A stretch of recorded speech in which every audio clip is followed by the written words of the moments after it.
Hello మామ, welcome back to the new video. ఈరోజు అయితే నా డిస్కవర్ బండికి ఇంజన్ ఆయిల్ టాప్అప్ చేద్దామని చెప్పేసి క్యాస్ట్రాల్ యాక్టివ్ 10W30 ఒక లీటరు, మళ్ళీ అనాబాండు, అలాగే థ్రటిల్ బాడీ క్లీనర్, అలాగే ఒక ఆయిల్ ఫిల్టర్ తీసేసుకొని అయితే ఆయిల్ చేంజ్ చేయడానికి సిద్ధం అయిపోయా. ఫస్ట్ గా 18 నెంబర్ స్పానర్ యూజ్ చేసి ఇంజన్ ఆయిల్ మొత్తం డౌన్ చేసేసా. అదే ప్లేస్ లో ఒక చిన్న ఆయిల్ ఫిల్టర్ మాదిరి ఉంటుంది అనమాట. అది కూడా నీట్ గా క్లీన్ చేసేసుకొని పెట్టేసుకోవాలి. ఇంజన్ ఆయిల్ ఫిల్టర్ తీసుకోవాలని చెప్పేసి 8 నెంబర్ టీబీట్ యూజ్ చేసి దాని కప్ అయితే రిమూవ్ చేసేసుకొని ఆయిల్ ఫిల్టర్ కూడా రిమూవ్ చేసేసుకున్నా. నా బైక్ అయితే ఇంజన్ ఆయిల్ గేజ్ చెక్ చేసే కాడ అయితే ఆయిల్ లీకేజ్ ఉంది అనమాట. గ్లాస్ అయితే రిప్లేస్ చేసేసుకుంటున్నా. ముందుగా పాత గ్లాస్ అయితే రిమూవ్ చేసుకొని ఏమాత్రం డస్ట్ లేకుండా చూసుకొని ఇలా థంబ్ ఫింగర్ తో లైట్ గా ప్రెస్ చేసి ఆటోమేటిక్ గా లోపలికి వెళ్ళిపోతుంది అనమాట. బైక్ ఆయిల్ ఫిల్టర్ రిమూవ్ చేసుకున్న కాడైతే నీట్ గా వేస్ట్ క్లాత్ తీసేసుకొని డస్ట్ లేకుండా దూడ్ చేసుకోవాలి. కొద్దిగా కొత్త ఇంజన్ ఆయిల్ తీసేసుకొని ఆయిల్ ఫిల్టర్ పైన పోసుకొని ఆయిల్ ఫిల్టర్ అయితే ప్లేస్ చేసేసుకున్నా.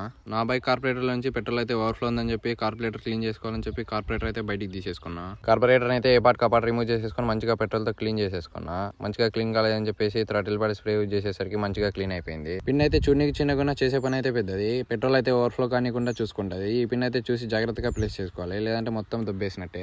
ఎలా రిమూవ్ చేశానో మళ్ళీ పని అయిపోగానే అలాగే ఫిట్ చేసుకున్నా. మళ్ళీ పెట్రోల్ ఏమైనా లీకేజ్ ఉందేమో అని చెప్పేసి పెట్రోల్ పైప్ అయితే కనెక్ట్ ఇచ్చేసి వాల్ అయితే కొద్దిసేపు ఆన్ లోనే పెట్టా. పెట్రోల్ అయితే లీక్ కాలేదు. ఇంకా లీకేజ్ ఏం లేదని చెప్పేసి దాని ప్లేస్ లో దాన్ని ఫిక్స్ చేసేసుకున్నా. ఇంకా మిగిలింది వచ్చేసి ఇంజన్ ఆయిల్ టాప్అప్ చేయడమే. ముందుగా ఈ ఫిల్టర్ అయితే నీట్ గా క్లీన్ చేసేసుకుని దాని ప్లేస్ లో అయితే దాన్ని ఫిక్స్ చేసేసుకున్నా. నేనైతే అనాబాండ్ యూజ్ చేసి ఇంజన్ ఆయిల్ డ్రైన్ పోర్ట్ అయితే ఫిక్స్ చేసేసుకున్నా. స్పార్క్ ప్లగ్ ఉన్న రన్నింగ్ కండిషన్ లో ఉండడంతో జస్ట్ అలా క్లీన్ చేసి దాని ప్లేస్ లో దాన్ని ఇన్సర్ట్ చేసేసా. ఇంకా ఫైనల్లీ ద మెయిన్ థింగ్ అనమాట, ఇంజన్ ఆయిల్ టాప్అప్ చేయడమే. తెచ్చిన 1 లీటర్ ఇంజన్ ఆయిల్ అంతా పోసేసుకొని ఆయిల్ గేజ్ చెక్ చేసుకొని ఇంజన్ ఆయిల్ క్యాప్ పెట్టేసుకోవడమే. ఇంకేమైనా ప్రాబ్లమ్స్ ఉన్నాయని చెప్పేసి బండి అయితే ఒక చిన్న టెస్ట్ రైడ్ అయితే వచ్చా. ప్రాబ్లమ్స్ అయితే ఏమీ లేదని చెప్పేసి మంచిగా వాటర్ ప్రెషర్ యూజ్ చేసి బండి అయితే క్లీన్ చేసేసుకున్నా. ఈ వీడియో అయితే మీకు యూస్ఫుల్ అయిందని అనుకుంటున్నామమ్మా. ఈ వీడియోకి అయితే ఇంతే. ఉంటా, బాయ్.